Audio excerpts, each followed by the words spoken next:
Kitty Telugu కథలకు స్వాగతం. అందరికీ నమస్కారం అండి. కథలోకి వెళ్లే ముందు మీరు నా ఛానల్ని కొత్తగా చూస్తున్నట్లయితే సబ్స్క్రైబ్ చేసుకుని సపోర్ట్ చేయగలరని ఆశిస్తున్నానండి. సబ్స్క్రైబ్ చేసుకోరు ప్లీజ్. ఇక కథలోకి వెళ్లే ముందు ఈ కథను నేను సాక్షి ఫండే నుంచి తీసుకున్నానండి. కథ పేరు ఇంద్రధనస్సు. రచయిత డాక్టర్ చిట్యాల రవీందర్ గారు. ఇక కథలోకి వెళ్దామండి. ఇలాంటి పిచ్చి పిచ్చి ఆశలు పెట్టుకోవడం, గాల్లో మేడులు కట్టడం ఆపకపోతే నడి రోడ్డున నిలబడతాం జగన్నాథం. నీ ఆకాశంలో ఎప్పుడూ మేఘాలే ఉంటాయి.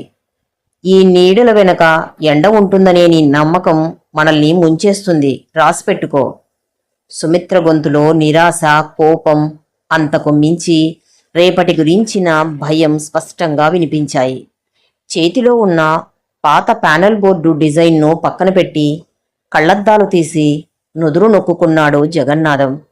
ఆయన ముఖంలో అలసట ఉన్న కళ్ళల్లో ఏదో తెలియని ప్రశాంతత ఇంకా మిగిలే ఉంది. ఆ ప్రశాంతతే సుమిత్రకు మరింత మంట పుట్టిస్తోంది. 30 ఏళ్ల సంసార జీవితంలో ఆమె చూసింది ఒక్కటే, జగన్నాథం ప్రతికూల పరిస్థితుల్లోనూ వెతుక్కునే ఒక చిన్న ఆశాకిరణం. కాని ఆ ఆశలు కడుపు నింపవు కదా.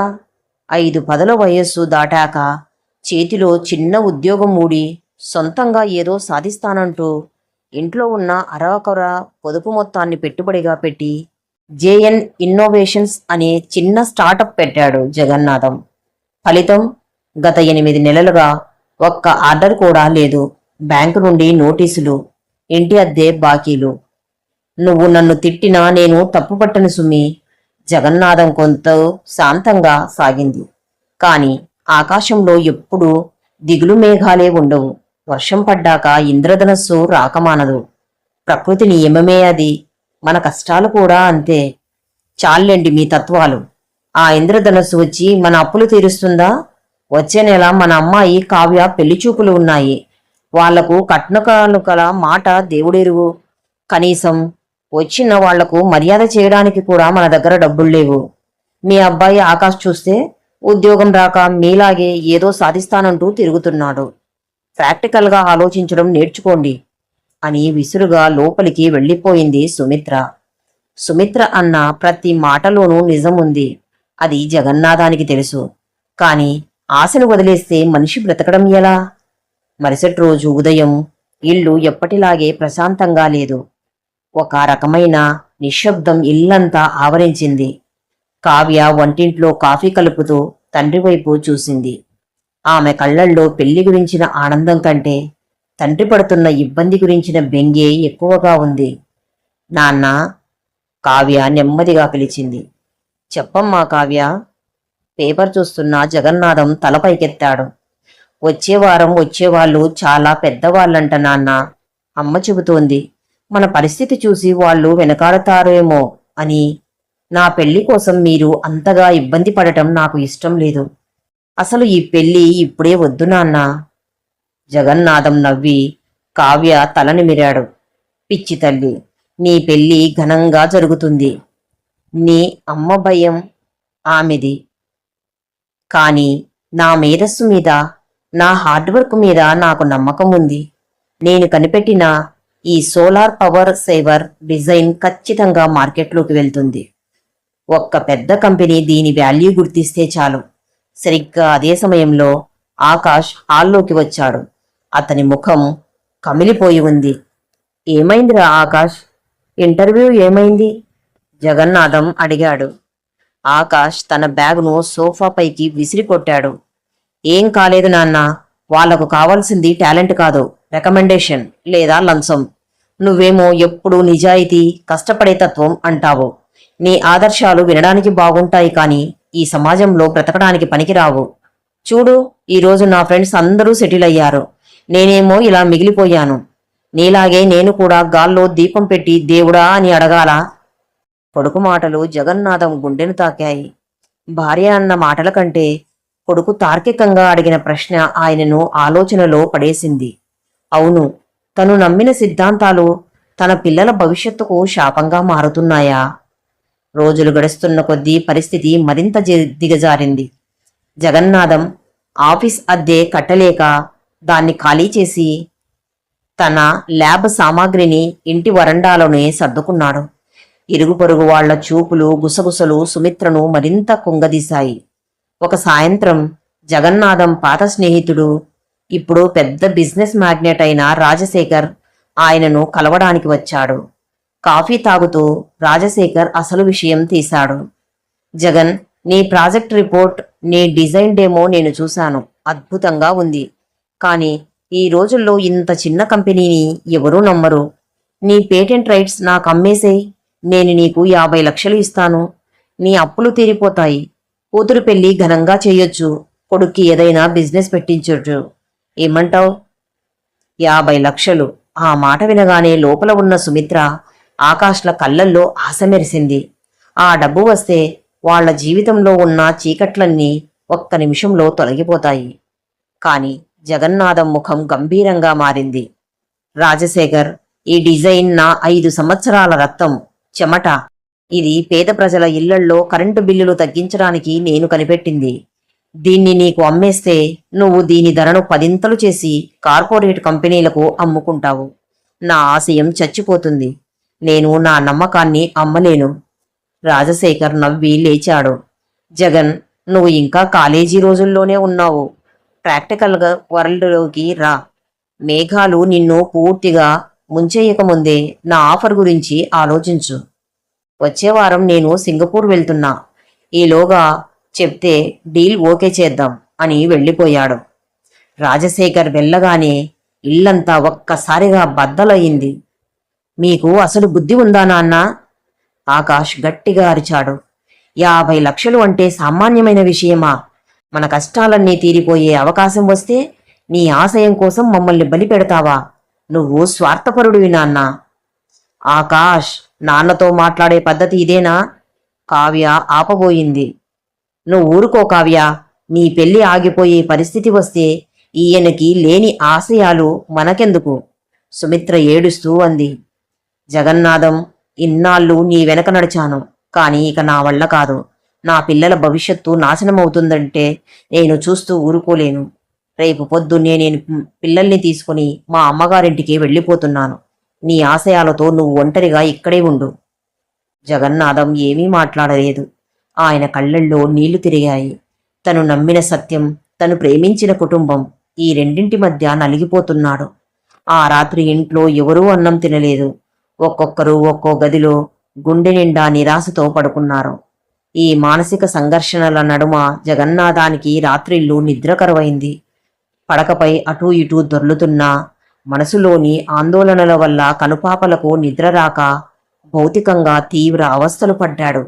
మంచం దిగి ల్యాబ్ రూంలోకి వచ్చి ఎర్రబడిన కళ్లతో, నీరసించిన శరీరంతో కుర్చీలోనే కూలబడ్డాడు. నిద్రలేమి కారణంగా ఆయన తల పగిలిపోతున్నట్లుగా అనిపించినా, చేతులు వణుకుతున్నా మొండిగా డిజైన్ పత్రాలను సరిచూసుకోసాగాడు. తెల్లవారేసరికి నిద్రలేని ఆ రాత్రి ఆయన ముఖంపై స్పష్టమైన అలసటను, భారాన్ని మిగిల్చింది. మరుసటి రోజు ఉదయం 4 గంటలు. ఇళ్లంతా చీకటిగా ఉంది.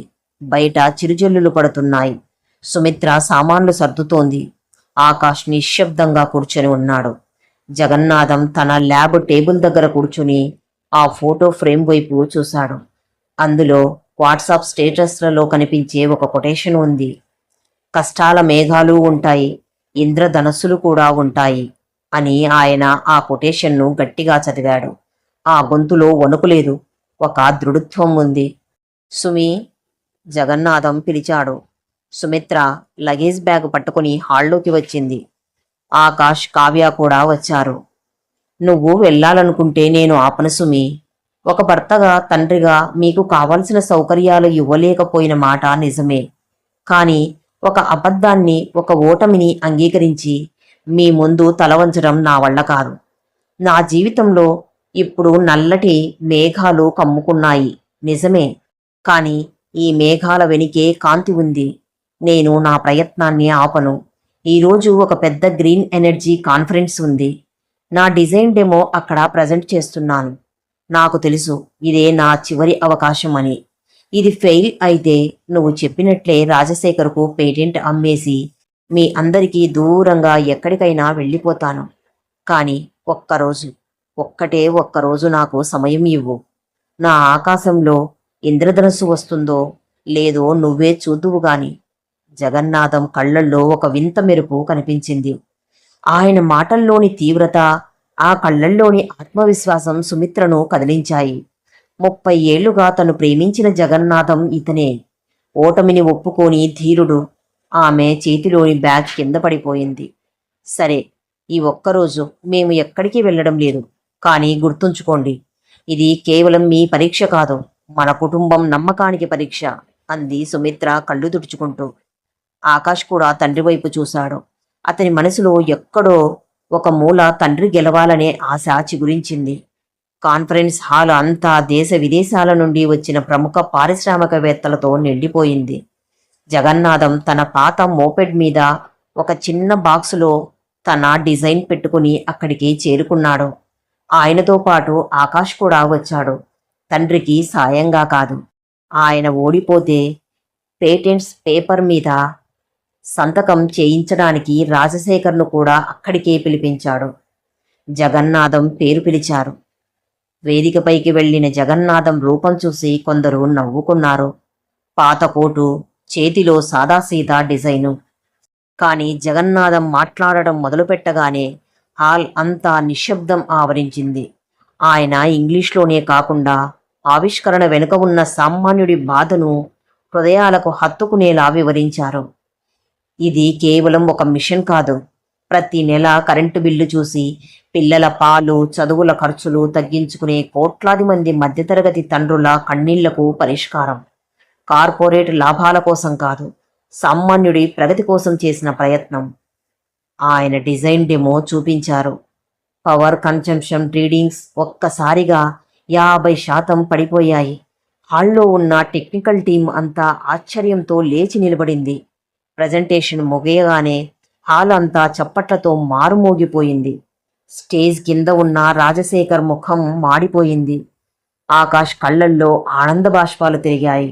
తను తక్కువ అంచనా వేసిన తన తండ్రి ఈరోజు వందలాది మేధావుల ముందు ఒక విజేతగా నిలబడ్డాడు.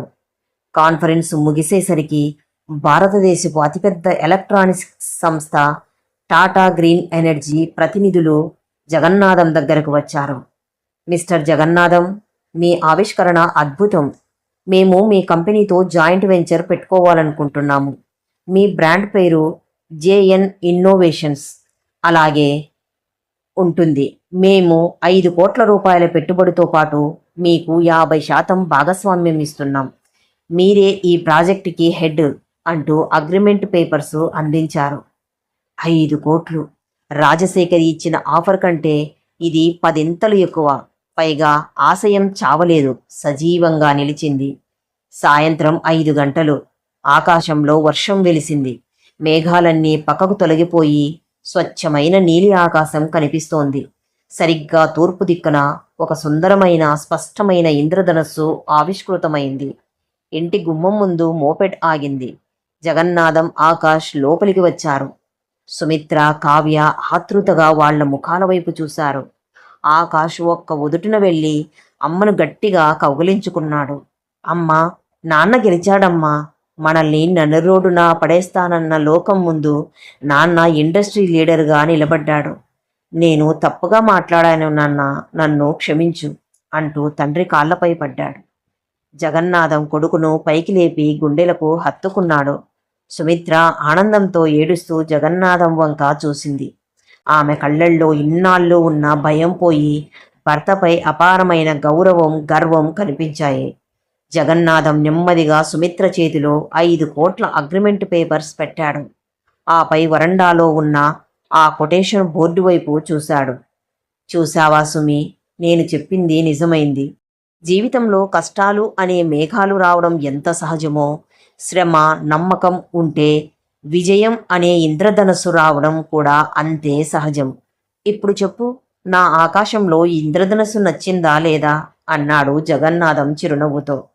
సుమిత్ర భర్త భుజంపై తలవాల్చి బయట కనిపిస్తున్న ఇంద్రధనస్సు వైపు చూస్తూ, వచ్చింది నా జగన్నాథం, మన జీవితంలోకి ఎప్పటికీ వెళ్ళిపోని ఇంద్రధనస్సు వచ్చింది అంది.